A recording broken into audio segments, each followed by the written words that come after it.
Di sebuah desa kecil di Sumatera yang dikelilingi hutan lebat, hidup seorang pemuda bernama Andi. Dia tak pernah menyangka hidupnya akan berubah secepat ini. Pada suatu malam, saat tertidur lelap, dia mendapati dirinya berada dalam mimpi yang sangat nyata. Dalam mimpi itu, Andi berdiri di tengah hutan yang sunyi, namun suara auman yang kuat terdengar menggema. Dari bayangan pepohonan, seekor harimau besar muncul dengan mata kuning yang tajam, mengawasi Andi dengan sorot yang penuh arti. Harimau itu mendekatinya dengan langkah pelan, namun Andi merasa kekuatan luar biasa terpancar dari makhluk tersebut. Tepat sebelum harimau itu menyentuhnya, dia terbangun, napasnya terengah-engah. Saat membuka mata, Andi merasakan sakit aneh di tangannya. Ketika dia menengok ke telapak tangan kanannya, sebuah tanda berbentuk cakaran muncul, seolah-olah tergores dengan sempurna. Rasa heran bercampur takut menyelimuti dirinya. Tanda ini bukan luka biasa, warnanya merah gelap, seperti bekas cakar binatang. Takut sesuatu yang buruk akan terjadi, Andi memutuskan untuk merahasiakan hal ini dari siapapun, berharap bahwa tanda tersebut akan menghilang dengan sendirinya. Namun, firasatnya mengatakan tanda itu memiliki makna mendalam yang belum ia pahami. Pagi harinya, keanehan tidak hanya terjadi pada Andi. Desa itu tiba-tiba dihebohkan oleh kabar bahwa beberapa pemuda lain menemukan tanda serupa di tubuh mereka. Setidaknya 6 pemuda lain, yang tinggal di desa-desa terdekat, mengaku memiliki tanda cakar yang sama di tempat yang berbeda di tubuh mereka. Kabar ini menyebar dengan cepat dan membuat penduduk desa ketakutan serta penuh tanda tanya. Para tetua desa mulai mengaitkannya dengan legenda kuno tentang 7 titisan harimau, sebuah kisah yang hanya terdengar dalam dongeng sejak berabad-abad lalu. Di tengah kegaduhan, para pemuda yang memiliki tanda tersebut dikumpulkan di balai desa. Orang-orang ingin mengetahui alasan di balik kemunculan tanda-tanda aneh itu. Sebagian besar dari mereka tidak menyadari bahwa legenda lama ini memiliki makna nyata. Mereka hanya menganggap kisah tentang 7 titisan harimau sebagai cerita masa lalu yang tak lagi relevan. Namun, seorang dukun tua bernama Pak Samin, yang dikenal sebagai penjaga adat, tampak tenang. Ia memperhatikan para pemuda tersebut dengan tatapan penuh arti, seolah-olah ia telah menanti momen ini seumur hidupnya. Pak Samin adalah satu-satunya yang memahami arti sebenarnya dari tanda cakaran tersebut. Menurut pengetahuannya, tanda itu muncul setiap 100 tahun sebagai pertanda bahwa kekuatan roh harimau Sumatera telah memilih manusia-manusia tertentu untuk melindungi hutan dan desa dari ancaman besar. Ia percaya bahwa mereka, para pemuda yang bertanda cakaran, adalah titisan harimau yang dinanti. Dengan suara tenang namun penuh wibawa, Pak Samin menceritakan legenda tersebut kepada mereka, membuat para pemuda dan penduduk desa terdiam. Kecemasan mulai menyelimuti mereka, sekaligus rasa hormat terhadap kekuatan leluhur yang tersembunyi dalam hutan Sumatera. Para pemuda itu mendengarkan dengan cermat, namun tak semuanya mempercayai cerita tersebut. Sebagian dari mereka merasa takut, sementara yang lain merasa tak percaya bahwa mereka mungkin dipilih untuk tugas sebesar itu. Namun, Andi merasakan sesuatu yang berbeda dalam dirinya. Mimpi yang dialaminya malam sebelumnya terasa lebih nyata setelah mendengar cerita dari Pak Samin. Ia mulai bertanya-tanya apakah mimpi itu adalah cara roh harimau menghubungi dirinya, memberinya peringatan, atau mungkin memintanya melakukan sesuatu yang penting. Sementara Pak Samin berbicara, para tetua desa lainnya saling bertukar pandang dengan wajah khawatir. Mereka memahami bahwa kekuatan besar seperti ini tidak muncul tanpa alasan, dan kemunculannya bisa berarti ancaman besar sedang mendekat. Mereka mulai mengingat cerita-cerita lama tentang konflik dan bencana yang pernah terjadi, saat manusia dan roh alam harus bersatu untuk menyelamatkan desa mereka. Pak Samin menegaskan bahwa tanda ini bukan sekadar simbol, melainkan sebuah panggilan yang harus dijawab oleh pemiliknya, entah siap atau tidak. Andi dan ke-6 pemuda lainnya dibawa ke hutan, tempat Pak Samin meminta mereka untuk merasakan energi alam di sekitar mereka. Pak Samin yakin bahwa hutan ini adalah sumber kekuatan mereka, dan mereka harus mampu menyatu dengannya jika ingin menemukan arti sejati dari tanda cakaran itu. Sementara mereka berkumpul di tengah hutan, Andi merasakan semacam energi yang mengalir melalui tubuhnya, menghubungkan dirinya dengan pepohonan, tanah, dan udara yang mengelilingi mereka. Pengalaman ini membuatnya mulai percaya bahwa ada hal yang jauh lebih besar dari dirinya yang sedang terlibat. Namun, di balik pengalaman yang menakjubkan ini, perasaan takut tetap menyelimuti mereka. Andi merasa bingung, tidak yakin apa yang harus dia lakukan dengan pengetahuan baru ini. Mereka belum tahu bagaimana cara menggunakan kekuatan yang mungkin dimiliki atau bahkan apa sebenarnya yang sedang dihadapi. Hanya satu hal yang jelas bagi Andi, tanda ini adalah takdir yang tidak bisa diabaikan, dan ia tidak sendirian dalam perjalanan ini. Pagi berikutnya, desa dipenuhi desas-desus setelah misi penyelamatan yang penuh bahaya itu. Penduduk merasa kagum sekaligus takut akan kekuatan yang baru saja mereka saksikan. Namun, di dalam hati ketujuh titisan harimau, pergulatan lain tengah berlangsung. Mereka tidak hanya terluka fisik, tetapi juga batin. Pertarungan dengan pasukan bayangan telah memperlihatkan betapa rapuhnya mereka ketika berpisah, dan tanpa kerjasama, kekuatan harimau dalam diri mereka hanyalah alat yang sia-sia. Andi merasa terpukul. Dirinya yang seharusnya memimpin, malah hampir terbunuh karena kurangnya persatuan di antara mereka. Setiap malam sejak itu, ia merasa dihantui oleh bayangan Raka, yang seolah mengejek ketidakberdayanya. Rasa takut dan keraguan mulai menguasai hatinya. Dia bertanya-tanya, apakah dia layak untuk peran besar ini? Mengapa kekuatan leluhur memilihnya jika dia bahkan tak bisa menjaga keharmonisan di antara teman-temannya? Dia mulai meragukan dirinya, meski tak pernah ia tunjukkan pada yang lain. Sementara itu, Arya juga mengalami pergulatan batin. Ego dan sikap angkuhnya selama ini justru membuat dirinya dan teman-temannya berada dalam bahaya.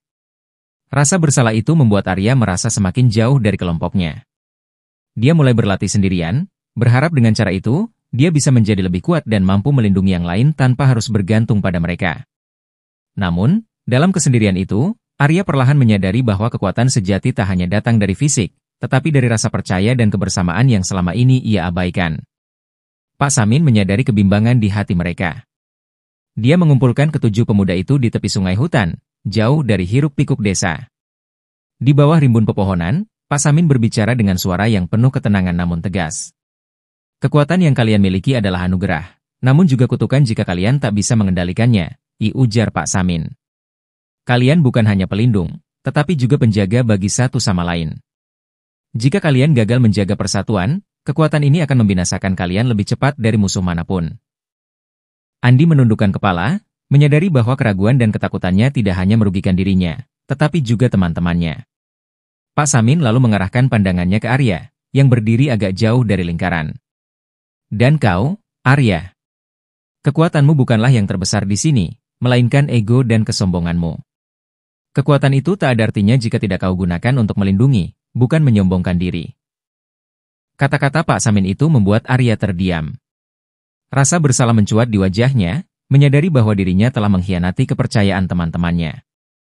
Di tempat yang sama, Pak Samin kemudian meminta mereka untuk menjalani sebuah latihan batin. Dia menyuruh mereka berdiri menghadap sungai dan merasakan aliran air yang tenang namun kuat. Seperti sungai ini, kekuatan kalian adalah aliran yang akan terus mengalir. Namun jika kalian membendungnya dengan emosi, kalian hanya akan menghancurkan diri sendiri, kata Pak Samin dengan nada penuh arti. Perlahan, mereka mulai memahami. Kekuatan harimau yang bersemayam di dalam tubuh mereka adalah bagian dari alam yang tidak bisa dikendalikan hanya dengan kekerasan, tetapi juga dengan ketenangan dan kebijaksanaan. Setelah meditasi panjang itu, Andi merasakan kedamaian baru di dalam dirinya. Tanda cakaran di tangannya terasa lebih hangat, seolah-olah kekuatan dalam dirinya mulai menyatu dengan jiwanya. Begitu pula keenam pemuda lainnya, mereka merasakan perubahan dalam diri masing-masing, seakan-akan beban yang selama ini mereka pikul kini terasa lebih ringan. Pak Samin tersenyum, mengetahui bahwa para titisan harimau ini mulai menemukan keseimbangan di dalam diri mereka. Namun, ketenangan itu tak berlangsung lama. Dari kejauhan, mereka mendengar suara yang mengejutkan. Suara mesin yang meraung dan menggema di hutan, suara yang hanya bisa dihasilkan oleh alat berat yang merusak alam. Mereka semua segera berlari ke arah sumber suara tersebut, dan betapa terkejutnya mereka saat melihat puluhan pekerja sedang menebang pohon dengan buldoser dan gergaji mesin. Pohon-pohon besar yang sudah berumur ratusan tahun tumbang satu persatu, dan hewan-hewan liar tampak berlarian ketakutan, berusaha mencari perlindungan dari kerusakan yang mengancam. Hati Andi hancur melihat kerusakan itu. Dia merasa marah dan tak berdaya, tetapi kali ini, kemarahannya tidak lagi memicu ketakutan dalam dirinya. Bersama yang lain, dia menyadari bahwa inilah ancaman nyata yang harus mereka hadapi. Dengan suara bergetar, Andi menatap teman-temannya, matanya penuh keteguhan yang baru ditemukan. Ini bukan hanya pertarungan untuk melindungi hutan, tapi juga untuk menjaga kehidupan kita. Kita tidak bisa membiarkan mereka merusaknya. Tanpa menunggu lagi, ketujuh pemuda itu mengeluarkan kekuatan mereka, membentuk sebuah pertahanan alami di sekitar hutan. Andi menggunakan kekuatan harimau petir untuk menciptakan gelombang suara yang memekakan telinga, mengusir pekerja-pekerja yang ada di sana. Arya, yang kini lebih rendah hati, menggunakan kekuatan fisiknya untuk menumbangkan buldoser yang merusak hutan. Laksmi, Dengan kekuatan harimau penyembuh, menenangkan hewan-hewan liar yang terluka atau ketakutan, membimbing mereka menjauh dari kerusakan. Meski berhasil menghalau pekerja dan merusak sebagian besar alat mereka, para titisan harimau tahu bahwa ini hanyalah awal. Pak Dharma dan Raka tak akan berhenti dengan mudah. Mereka akan kembali, dan dengan kekuatan yang lebih besar. Namun, kali ini Andi dan teman-temannya siap. Mereka telah menemukan makna dari kekuatan yang diberikan leluhur pada mereka, dan kini mereka menyatu sebagai satu kesatuan, saling melindungi dan mendukung. Di malam hari, mereka berjanji pada diri mereka sendiri dan pada leluhur harimau bahwa mereka akan mempertahankan hutan ini hingga akhir. Malam itu, di bawah sinar bulan, ketujuh titisan harimau berdiri tegak di tepi hutan yang mereka lindungi. Mereka tahu bahwa musuh yang lebih kuat sedang menanti, namun mereka tidak akan mundur. Dengan hati yang penuh keberanian dan jiwa yang menyatu dengan kekuatan alam, mereka bersumpah untuk menjaga hutan Sumatera, apapun risikonya. Andi menatap ke arah bulan, merasakan tatapan leluhur harimau yang penuh restu, seakan meyakinkan bahwa mereka berada di jalur yang benar. Beberapa hari berlalu sejak pertempuran mereka untuk mengusir para pekerja dari hutan. Suasana di desa tampak tenang, tetapi Andi dan keenam titisan lainnya tahu bahwa ancaman Pak Dharma dan Raka belum berakhir. Mereka hanya menarik diri sementara, menunggu kesempatan untuk kembali dengan kekuatan yang lebih besar. Andi tidak pernah berhenti berjaga-jaga, merasakan firasat yang buruk seolah bahaya mengintai dari bayangan. Pada suatu malam yang hening, ketika desa diselimuti gelap dan hanya suara burung hantu yang sesekali terdengar, Andi mendengar suara ketukan di jendela kamarnya. Dengan hati-hati, ia membuka jendela dan melihat Laksmi berdiri di luar dengan wajah cemas. "Ada yang aneh di hutan," bisiknya dengan suara bergetar. Tanpa berpikir panjang, Andi mengumpulkan yang lain, dan mereka bergegas menuju tepi hutan, hanya berbekal cahaya bulan yang redup. Di tengah rimbunnya pepohonan, mereka menemukan jejak kaki manusia yang mengarah lebih dalam ke hutan, bercampur dengan noda lumpur yang menimbulkan bau asing. Jejak itu membawa mereka ke suatu tempat yang tak pernah mereka ketahui sebelumnya, sebuah area terbuka yang dihiasi oleh bekas-bekas ritual dengan benda-benda asing yang berserakan. Tanda-tanda ini tidak terlihat seperti ritual leluhur mereka. Aroma menyengat dari dupa yang membakar tercium, menciptakan suasana yang tidak bersahabat, seakan roh-roh jahat sedang diundang untuk hadir. Pak Samin, yang mereka temui dalam perjalanan, segera memperingatkan mereka. Ini bukan ritual sembarangan. Ini adalah ritual pengusiran dan penaklukan, katanya dengan nada serius. Seseorang mencoba mengganggu kekuatan leluhur di hutan ini. Mendengar itu, Andi menyadari betapa seriusnya ancaman kali ini. Mereka bukan hanya berhadapan dengan para pemburu dan penebang, tetapi juga dengan kekuatan kegelapan yang bisa melemahkan dan bahkan menghancurkan kekuatan mereka. Keesokan harinya, Pak Dharma mengirim utusannya ke desa dengan membawa pesan bernada ancaman. Ia memanggil Andi dan keenam pemuda lainnya, mengajak mereka berunding di sebuah tempat terpencil di tepi hutan. Pak Samin memperingatkan bahwa ini bisa jadi sebuah jebakan, tetapi Andi merasa bahwa inilah saatnya menghadapi musuh mereka secara langsung. Bersama teman-temannya, dia memutuskan untuk menghadapi Pak Dharma dan Raka, kali ini dengan keyakinan penuh bahwa mereka akan bertarung demi hutan dan leluhur mereka. Mereka tiba di lokasi pertemuan, sebuah tempat terbuka dengan hamparan pohon-pohon besar yang menjulang tinggi. Pak Dharma sudah menunggu, diapit oleh Raka dan beberapa pria bertubuh kekar dengan tatapan penuh ancaman. Wajah Pak Dharma menunjukkan senyum tipis yang licik. "Kalian pemuda yang hebat," katanya, tapi kalian terlalu percaya diri. Kalian tidak tahu kekuatan siapa yang sedang kalian hadapi." Andi menatap tajam ke arah Pak Dharma, merasa kemarahan membara di dalam dirinya. Ini bukan sekadar soal kekuatan, Pak Dharma. Ini tentang hutan yang merupakan rumah kami dan leluhur kami. Kami tidak akan membiarkan Anda merusaknya. Namun, Pak Dharma hanya tertawa, dan Raka dengan senyum sinis mendekati mereka, menunjukkan kalung yang ia kenakan, sebuah kalung dengan liontin bergambar simbol harimau yang melambangkan kekuatan mistis. Pak Samin pernah bercerita bahwa simbol itu adalah lambang pengikat kekuatan gelap, dan siapapun yang mengenakannya bisa mengendalikan roh-roh hutan dengan cara yang kelam. Tanpa peringatan, Raka memulai serangan dengan melepaskan sesuatu dari kantungnya, serbuk hitam yang langsung mengelilingi ketujuh pemuda itu. Andi dan teman-temannya merasa tubuh mereka berat, kekuatan mereka seolah-olah diserap oleh udara yang penuh dengan energi negatif. Setiap tanda cakaran di tubuh mereka tiba-tiba terasa dingin, dan kekuatan mereka melemah dengan cepat. Raka tersenyum puas, melihat ketidakberdayaan mereka. Ia telah menyiapkan jebakan ini untuk menaklukkan para titisan harimau yang menjadi ancaman bagi rencana Pak Dharma. Andi berusaha keras untuk tetap berdiri, tetapi tubuhnya semakin lemah. Dia menyaksikan teman-temannya yang lain terjatuh satu persatu, berjuang melawan energi gelap yang menahan mereka. Di tengah situasi putus asa itu, Andi teringat pada ajaran Pak Samin tentang kekuatan yang sebenarnya. Kekuatan kita tidak hanya berada di tubuh, tapi juga di hati, gumamnya, mencoba mengumpulkan kembali tekadnya. Dengan sekuat tenaga, Andi mengingat kembali semua kenangan bersama leluhur harimau yang hadir dalam mimpinya. Dalam kepasrahannya, ia merasakan sesuatu yang aneh. Kehangatan lembut yang mulai mengalir dari dalam dirinya, bukan dari tanda cakaran, tetapi dari dalam hatinya sendiri. Secara perlahan, dia menyadari bahwa kekuatan leluhur bukan hanya tentang kemampuan fisik, tetapi juga tentang ikatan mereka dengan alam dan hutan. Melihat Andi yang mulai bangkit, keenam pemuda lainnya ikut terpanggil untuk melawan rasa takut dan rasa sakit yang menahan mereka. Satu persatu, mereka mulai merasakan kekuatan sejati dalam diri mereka, kekuatan yang tidak bisa dilumpuhkan oleh energi gelap. Andi mengangkat tangannya, memanggil kilatan petir dari langit, membelah udara di sekitar mereka dan membuyarkan serbuk hitam yang mengurung mereka. Pak Dharma dan Raka terperanjat, tidak percaya bahwa kekuatan mistis mereka bisa dipatahkan. Dalam kepanikan, Raka mencoba menyerang Andi dengan senjatanya, tetapi kali ini Andi sudah lebih siap. Dengan gerakan cepat, ia menghindar dan menggunakan kekuatan petirnya untuk menangkis serangan Raka, melumpuhkannya dalam satu hentakan yang kuat. Pak Dharma yang ketakutan berusaha melarikan diri, tetapi Arya dan teman-temannya menghalangi jalannya, membuatnya tak berdaya. Di saat-saat terakhir pertempuran itu, Pak Samin muncul dari balik pepohonan, menyaksikan para titisan harimau yang telah menemukan kekuatan sejati mereka. Dengan suara tegas, Pak Samin memberi peringatan terakhir kepada Pak Dharma. Ini adalah peringatan dari leluhur hutan. Hutan ini tidak akan bisa kau taklukkan, dan jika kau mencoba lagi, roh-roh leluhur akan turun langsung untuk membalas. Pak Dharma akhirnya menyerah, diiringi tatapan ngeri dari wajah-wajah pendukungnya yang mulai tercerai-berai, meninggalkan tempat itu dalam kekalahan. Andi dan keenam temannya berdiri tegak di tengah hutan, merasakan kemenangan yang tak hanya melindungi hutan, tetapi juga kekuatan yang kini menyatu dalam diri mereka.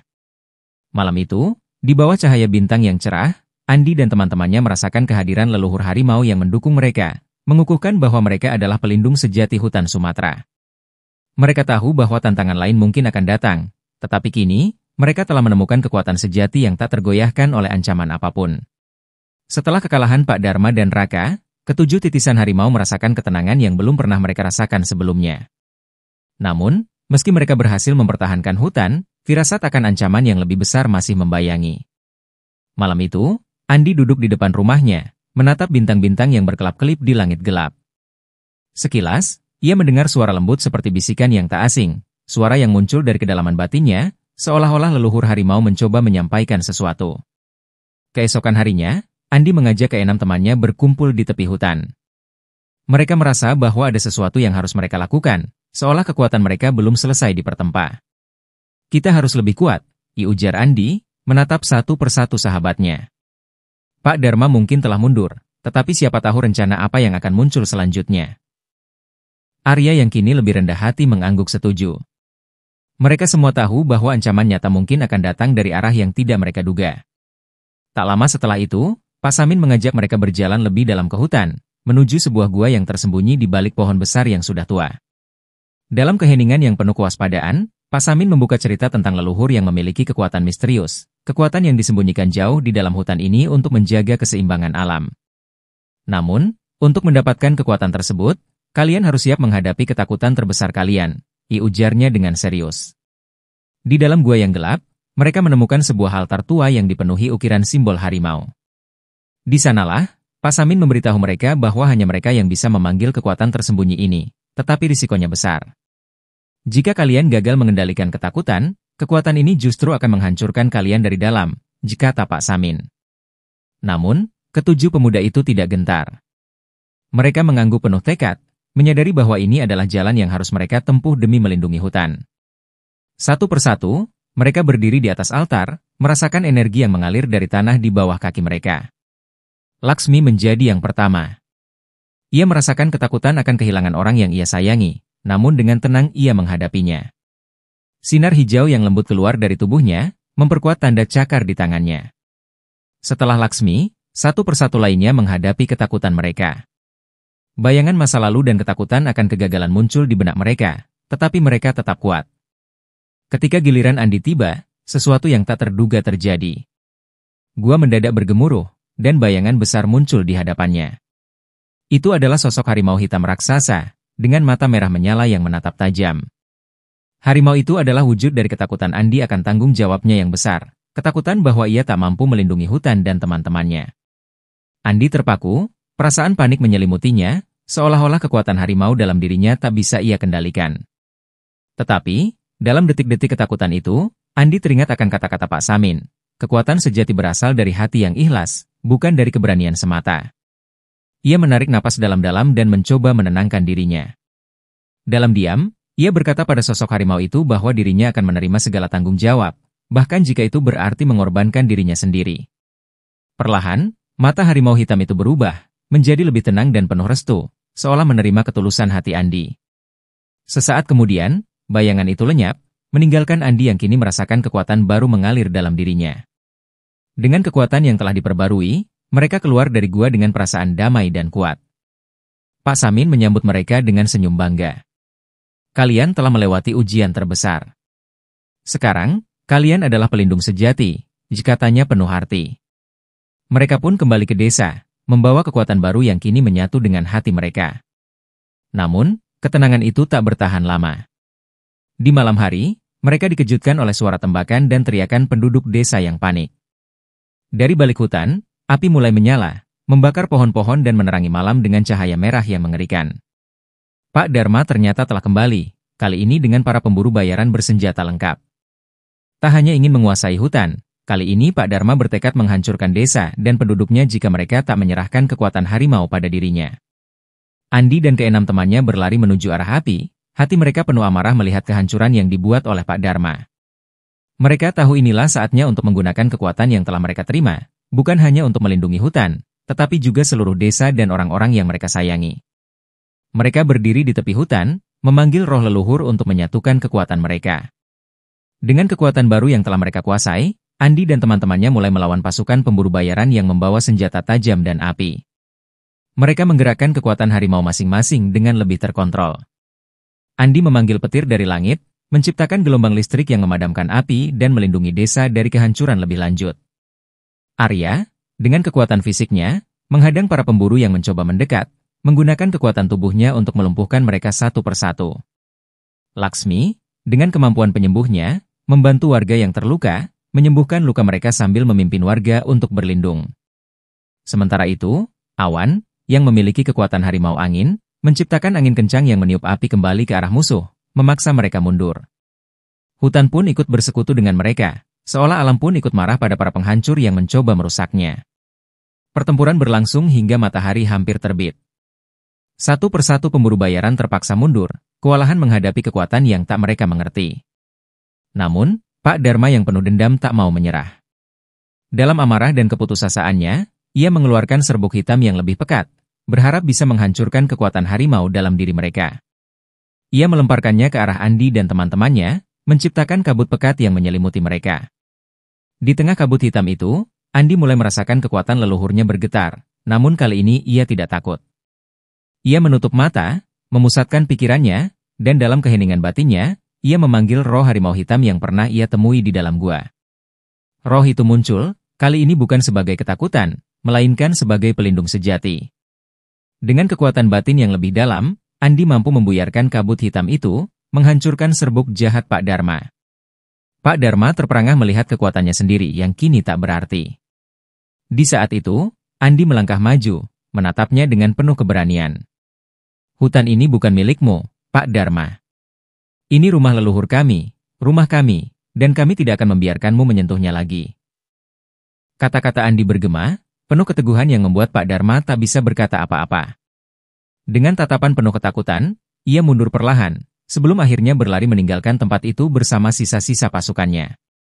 Matahari mulai terbit, dan Andi serta teman-temannya berdiri bersama, melihat cahaya fajar yang menyinari hutan. Desa kini selamat, dan ancaman Pak Dharma telah sirna. Mereka merasakan kedamaian yang telah lama mereka nantikan, diiringi rasa syukur yang dalam atas kekuatan yang kini mereka pahami sepenuhnya. Dengan semangat baru, mereka kembali ke desa, disambut oleh penduduk yang berterima kasih dan bersyukur. Mereka tahu bahwa perjalanan mereka mungkin belum berakhir, tetapi kini mereka telah siap menghadapi apapun yang datang, karena mereka adalah titisan harimau. ketujuh titisan harimau kini hidup dalam kedamaian bersama desa mereka yang kembali aman. Namun, di balik ketenangan itu, Andi masih merasakan sisa-sisa kekhawatiran yang tak ia mengerti. Setiap malam, bayangan dari pertemuan terakhir mereka dengan Pak Dharma terus menghantui pikirannya. Di tengah malam yang hening, ia sering mendengar bisikan dari dalam hutan, seolah-olah ada sesuatu yang menantinya di sana, sesuatu yang lebih besar dari sekadar dendam manusia. Suatu malam, dalam tidurnya, Andi mendapat mimpi yang lebih jelas dari sebelumnya. Ia melihat sosok harimau hitam raksasa yang pernah muncul di dalam gua. Kali ini, harimau itu tak sekadar menjadi bayangan ketakutan, tetapi hadir dengan tatapan tegas, seolah membawa pesan yang sangat penting. Hutan ini menyimpan rahasia besar yang harus kalian lindungi. Suara harimau itu terdengar jelas. Namun, untuk menjaga keseimbangan, harus ada pengorbanan yang dilakukan. Saat Andi terbangun, keringat dingin membasahi tubuhnya. Ia sadar bahwa pesan ini bukanlah sekadar mimpi, melainkan peringatan yang datang dari leluhur. Andi memutuskan untuk mengumpulkan keenam sahabatnya dan menceritakan mimpi itu. Aku merasa ada sesuatu yang harus kita lakukan, ujar Andi dengan penuh keyakinan. Hutan ini meminta pengorbanan terakhir dari kita, dan aku khawatir ancaman yang lebih besar akan datang jika kita mengabaikannya. Arya, yang biasanya penuh percaya diri, kali ini tampak terdiam. Apakah itu artinya, kita harus merelakan diri kita? Tanyanya dengan suara bergetar. Mereka semua saling berpandangan, merasakan ketegangan yang seakan merengkuh hati mereka.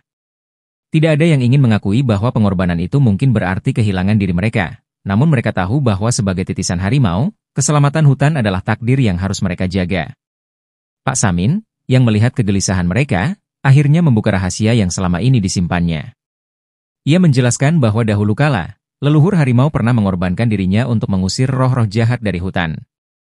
Kini, ancaman yang sama kembali, dan hanya mereka yang memiliki darah titisan harimau dapat melindungi desa dan hutan dari kebangkitan kekuatan gelap yang telah lama tersegel. Mendengar penjelasan Pak Samin, ketujuh pemuda itu merasakan beban tanggung jawab yang kian nyata. Namun, meski takut, mereka memutuskan untuk maju bersama dan bersiap menghadapi apapun yang datang. Mereka menuju ke dalam hutan, ke tempat di mana Pak Samin percaya kekuatan itu tersembunyi, sebuah lembah tersembunyi yang jauh di kedalaman hutan, yang dikenal sebagai Lembah Hitam. Saat mereka tiba di lembah, suasana berubah mencekam. Udara terasa semakin dingin, dan bayangan-bayangan kelam mulai membentuk sosok-sosok yang terlihat menyerupai sosok-sosok manusia berkabut, roh-roh jahat yang telah lama tersegel. Andi memimpin yang lainnya, mengajak mereka berpegangan tangan dan memanggil kekuatan leluhur dalam diri mereka untuk melindungi lembah dari ancaman tersebut. Namun, semakin kuat mereka memanggil, semakin besar pula kekuatan jahat yang berusaha keluar dari segel. Roh-roh jahat mulai merasuki tubuh mereka satu persatu, mencoba melemahkan mereka dengan bayangan-bayangan yang mengungkit ketakutan dan kesedihan terdalam. Andi melihat bayangan keluarganya yang hancur, teman-temannya berjuang sendirian, dan hutan yang tandus. Laksmi, dengan kekuatan penyembuhnya, berusaha membendung rasa sakit yang menyerang hatinya, tetapi semakin lama semakin sulit. Mereka semua berada di ambang keputusasaan, nyaris tak sanggup bertahan. Namun, di saat-saat tergelap itu, Andi merasakan kehadiran roh harimau hitam dalam dirinya, memberinya kekuatan yang tak terhingga. Ini adalah jalan kita, bisik Andi dengan penuh keikhlasan. Dia menarik napas dalam-dalam, lalu dengan keteguhan hati berkata kepada keenam sahabatnya, kita harus bersatu untuk menjadi segel terakhir. Hanya dengan menyatukan seluruh kekuatan kita, kita dapat mengunci roh-roh ini kembali. Satu persatu, mereka mengerti bahwa takdir mereka adalah menjadi pelindung abadi bagi hutan. Mereka berkumpul, membentuk lingkaran di tengah lembah, memanggil kekuatan leluhur yang bersemayam dalam diri mereka. Ketika mereka menyatukan tangan dan hati, cahaya terang muncul dari tubuh mereka, menerangi kegelapan lembah dan memukul mundur roh-roh jahat yang meronta. Pada saat itu, Andi memimpin doa, memohon perlindungan dari leluhur harimau agar roh-roh jahat tidak lagi dapat menghantui hutan.